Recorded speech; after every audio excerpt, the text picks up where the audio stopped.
தமிழக மக்களுடைய நன்மதிப்பை அவர் பெற முடியுமா? அதுக்கு வாய்ப்பில்லை என்பதுதான் பார்க்கக்கூடிய ஒன்றாக இருக்கின்றது. ஏன்னா இவர் சொல்றாருல, நம்ம புரட்சியை ஏற்படுத்திடுவோம், தமிழகத்தை அப்படி மாத்திடுவோம். இவர் வேறல்ல, பாஜக என்பது வேறல்ல. அந்த சித்தாந்தம் தானே. அதனால்தான் RSSல இருந்து இன்னும் நான் வெளியில வந்துட்டேன்னு அறிவிக்கல. பாஜக ஏன் நான் வெளியில வந்தேன் என்பதை இன்னும் தெளிவுபடுத்தல. சிந்தனையில் ஒன்றுதான். அப்ப அங்க இருக்கக்கூடியவங்க தான் என்ன செய்யறாங்க, இங்க வரக்கூடிய ஒரு நிகழ்வு. செய்தியும் சிந்தனையும் என்கின்ற இந்த தலைப்பில் நடத்தப்படக்கூடிய இந்த தொடரிலே பல்வேறு அண்மை செய்திகளை நாம் பார்த்து வருகிறோம். அதனுடைய தொடர்ச்சியாக இன்றைய தினம் நாம் பார்க்கவிருக்கின்ற செய்தி என்னவென்றால், சமீபத்திலே பேசும் பொருளாக ஆகியிருக்கக்கூடிய ஒன்று, அண்ணாமலை அவர்கள் புதிய கட்சியை துவங்கி இருக்கிறார்கள் என்கின்ற இந்த செய்தி பரவலாக பேசப்பட்டு கொண்டிருக்கிறது. இப்போ அண்ணாமலை புதிய கட்சி துவங்கி இருக்கக்கூடிய இந்த ஒன்றை ஆதரிக்கக்கூடியவர்கள், அண்ணாமலை ஒரு மாற்றத்தை கொண்டு வரப்போகிறார், தமிழகத்தில் ஒரு மிகப்பெரிய ஒரு அளவுக்கு மாற்றம்லாம் ஏற்பட போகிறது, இவர் வரவு ரொம்ப நல்ல விஷயம் என்று ஆதரித்து கருத்து சொல்லக்கூடியவர்கள் இப்படி ஒரு சாரார் இருக்கின்றார்கள். இன்னொரு பக்கத்தில் பார்த்தீங்க அப்படின்னா, பிஜேபியை சார்ந்தவர்களை கூட என்ன சொல்றாங்கன்னு பார்த்தீங்கன்னா, அதில் இருக்கக்கூடிய தமிழிசை சவுந்தரராஜன் போன்றவர்கள், நாயனார் நாகேந்திரன் போன்றவர்கள்லாம் கூட என்ன சொல்றாங்க அப்படின்னு பார்த்தீங்கன்னா, இவர் பிஜேபியில இருந்து விலகி இப்ப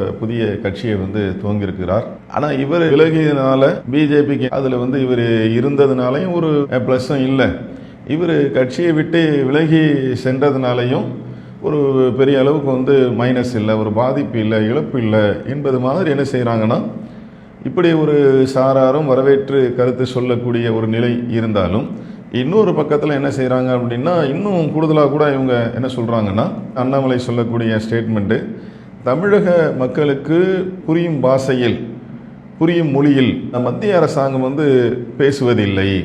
இவர் மத்திய அரசாங்கத்தை குறித்து சொல்லக்கூடிய ஒன்று என்னன்னு பார்த்தீங்கன்னா, இப்படி ஒரு தகவலை சொல்கிறார். தமிழக மக்கள் புரிகின்ற அந்த பாஷையில் மொழியில் மத்திய அரசாங்கம் என்ன செய்யலை, பேசலை அப்படின்னு சொல்லி சொல்கிறார். அப்போ இதை கூட இவங்க என்ன சொல்கிறாங்க அப்படின்னா, சமீபத்தில் நடந்த இந்த தேர்தலில் அதில் பிரச்சாரத்துக்கு கூட நீங்கள் வந்தீங்க, அப்போல்லாம் நீங்கள் சொல்லியிருக்கலாமே, நாங்கள் எல்லாம் புரிகிற பாஷையில் தான் சொல்கிறோம், தமிழக மக்களுக்கு புரியாத பாஷையிலாம் ஒன்றும் சொல்லலை என்கின்ற அளவுக்கு இவர் இருந்த போதும் ப்ளஸ் இல்லை, இல்லாமல் இருப்பதுனால ஒரு மைனஸ் இல்லை. இந்த இவர் சொல்லக்கூடிய இந்த கருத்து இருக்குல்ல, இதுக்கும் அவங்க கவுண்ட் கொடுக்குறாங்க, நீங்கள் இருக்கும்போதே சொல்ல வேண்டியது தானே என்பது போன்ற தகவலை பாஜகவை சேர்ந்தவர்கள் சொல்லக்கூடிய ஒரு நிலையை நம்ம பார்க்கிறோம்.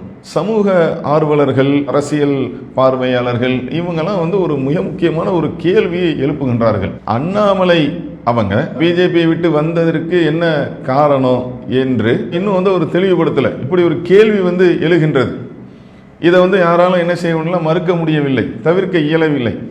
அண்ணாமலை விலகி வந்துட்டாரு, பிஜேபியிலிருந்து வந்ததுக்கு ஒரு காரணம் சொன்னோம்ல. இப்போ மற்ற இடங்களெல்லாம் பார்த்தீங்க அப்படின்னா, ஒரு கட்சியில் இருப்பார், அங்கேருந்து வேற ஒரு கட்சிக்கு வருவார். இப்போ வரும்போது என்ன செய்வார்னா, தன்னுடைய கட்சியை சார்ந்து சில தகவலை சொல்லுவார். இந்த கட்சிக்கு இனிமேல் மக்கள்கிட்ட செல்வாக்கு இல்லை, அதுக்கு வளர்ச்சி இல்லை, இல்லைன்னா அவங்களுடைய அந்த கொள்கை போக்கு என்பது எங்களுக்கு பிடிக்கவில்லை, இப்படிலாம் சொல்லி என்ன செய்வாங்கன்னா வேற ஒரு கட்சிக்கு செல்லக்கூடிய ஒரு நிலையை நம்ம பார்க்குறோம், அதை தெளிவுபடுத்துவாங்க. ஆனால் இங்கே அண்ணாமலை அவங்க புதிய கட்சி துவங்கி இருக்கக்கூடிய அவங்க பாஜகவிலிருந்து வெளியே வந்திருக்கிறாங்கல்ல, அதற்குரிய காரணம் என்ன, அதை என்ன செய்யணும், தெளிவுபடுத்த வேண்டும்.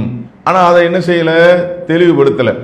அதனால தான் இந்த கேள்விகள் எழுகின்றது. இதை தெளிவுபடுத்தாம இருப்பதின் காரணத்தினால மக்களுக்கு இன்னொரு செய்தி என்ன நிலவுகிறதுன்னு பார்த்தீங்கன்னா, இன்னொரு அவங்களுக்கு சிந்தனை என்ன வருதுன்னு பார்த்தீங்கன்னா, பாஜக வேறல்ல, அண்ணாமலை வேறல்ல.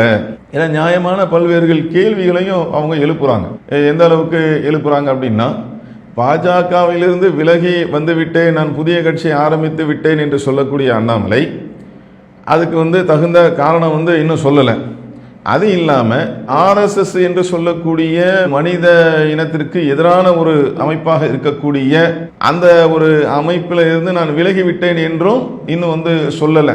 குறிப்பிட்ட இந்த நேரத்துக்குள்ள இத்தனை லட்சம் பேர் உறுப்பினராக இணைந்து விட்டார்கள் அப்படிலாம் ஒரு கணக்கு சொல்றாங்கல்ல. இதுல என்னன்னு பாத்தீங்க அப்படின்னா, தனக்கு எதிர்காலம் வேண்டும் என்பதற்காக, தன்னை முன்னிலைப்படுத்திக் கொள்ள வேண்டும் என்பதற்காக அண்ணாமலை என்ன செஞ்சிருக்காரு, இதை ஆதரித்திருக்கிறார். அப்ப இத்தனை லட்சம் பேர் அத்தனை லட்சம் பேர் வந்திருக்கிறாங்கன்னு சொல்றாங்களா, அது என்னங்கன்னு பார்த்தா பாஜகவில் இருந்து தான் என்ன செஞ்சிருக்கிறாங்க, இங்க இணைந்திருக்கிறார்கள்.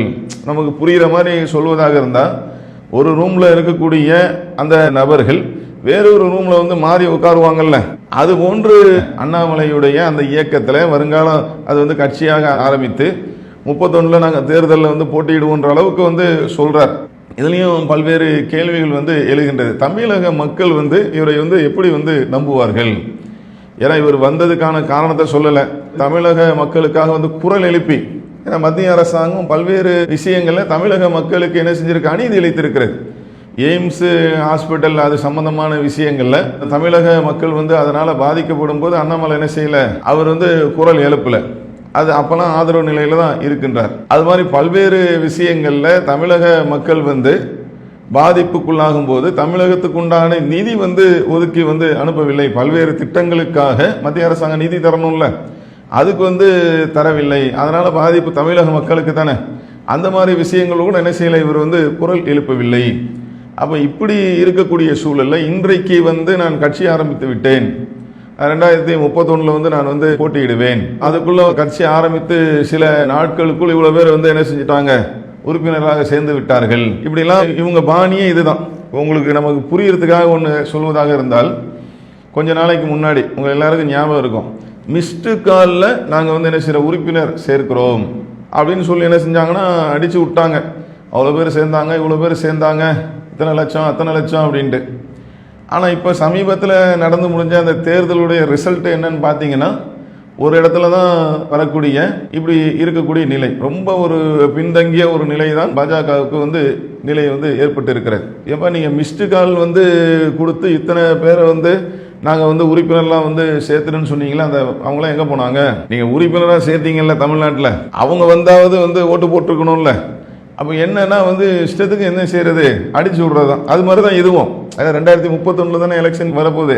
அது வரைக்கும் அத்தனை லட்சம் இத்தனை லட்சம் அப்படின்னு சொல்லி அடிச்சு விடக்கூடிய ஒரு நிலையை நம்ம பார்க்கின்றோம். ஏன்னா இப்போ தமிழக வெற்றி கழகம் ஆட்சிக்கு வந்துருச்சு. அப்போ அதை எதிர்க்கக்கூடிய ஒரு எதிர்கட்சியாக தமிழக மக்களுடைய நம்பிக்கை பெற்று ஆட்சியை பிடிக்கலாம். ஏன்னா பிஜேபிக்கு இனிமே இங்கே வாய்ஸ் இல்லை, அவங்க மறுபடியும் என்ன செய்ய முடியாது, எழுந்து வருவதற்கு வாய்ப்பில்லை. அது போல தான் தன்னை என்ன செய்கிறாரு, முன்னிறுத்தி கொள்வதற்காகத்தான் அண்ணாமலை இந்த ஸ்டாண்ட் எடுத்திருக்கிறார்கள் என்று அரசியல் விமர்சகர்கள்லாம் என்ன செய்கிறாங்க, அப்படி ஒரு பார்வையை இருக்கின்றது. அப்போ தமிழக மக்களுடைய நன்மதிப்பை அவர் பெற முடியுமா அப்படின்னு பார்த்தா அதுக்கு வாய்ப்பில்லை என்பது தான் பார்க்கக்கூடிய ஒன்றாக இருக்கின்றது. ஏன்னா இவர் சொல்றாருல, நம்ம புரட்சியை ஏற்படுத்திடுவோம், தமிழகத்தை அப்படி மாத்திடுவோம். இவர் வேறல்ல, பாஜக என்பது வேறல்ல, அந்த சித்தாந்தம் தானே. அதனால்தான் RSSல இன்னும் நான் வெளியில வந்துட்டேன்னு அறிவிக்கல. பாஜக ஏன் நான் வெளியில வந்தேன் என்பதை இன்னும் தெளிவுபடுத்தல. சிந்தனையில் ஒன்றுதான். அப்ப அங்க இருக்கக்கூடியவங்க தான் என்ன செய்யறாங்க, இங்க வரக்கூடிய ஒரு நிகழ்வு. இங்க மிக முக்கியமாக நாம் பார்க்கும்போது பாஜகவிலிருந்து வெளியே வருவதற்கான காரணம் என்னன்னு சொல்லி நீங்க சமூக பார்வையில, அரசியல் விமர்சகர்கள் பார்வையில பார்ப்பதாக இருந்தால், தனக்கென்று ஒன்று வர வேண்டும். இந்த கொள்கை பிடிக்கல, இந்த சித்தாந்தம் பிடிக்கல, பாஜக இப்படி பண்றாங்க, பாஜக அப்படி பண்றாங்க, தமிழக மக்களுக்கு அவங்களுடைய உரிமையை வாங்கி தர மறுக்கிறார்கள், அதற்காக முன்னெடுக்க முனைவதில்லை, இப்படிலாம் ஒரு சொல்லி கட்சியை ஆரம்பிக்கல. அவர் தெளிவுபடுத்தாம இருக்கும்போது என்ன ஆகுதுன்னு பார்த்தீங்கன்னா, அண்ணாமலை என்று சொல்லக்கூடிய தன்னை முன்னிறுத்தி கொண்டு பாஜகவுடைய அதே சிந்தனை, அதே கொள்கை, அதே கோட்பாடை மையமாக வைத்துக்கொண்டு தனக்கென்று ஒரு நிலை வர வேண்டும் என்பதை இது பண்ணி அதை மனதில் வைத்துதான் இவர் கட்சியை ஆரம்பித்திருக்கிறார் என்கின்ற அப்படி ஒரு பார்வையும் இருக்கின்றது. ஆக அன்பார்ந்த சகோதர சகோதரிகளே, இந்த நிலையில் மிக கவனமாக செயல்படக்கூடிய ஒரு தேவை இருக்கிறது என்பதை சொல்லி இந்த நிகழ்ச்சியை நிறைவு செய்கிறோம். அஸ்ஸலாமு அலைக்கும் வரஹ்மத்துல்லாஹி வபரகாத்துஹு. அல்லாஹு அக்பர், அல்லாஹு அக்பர்.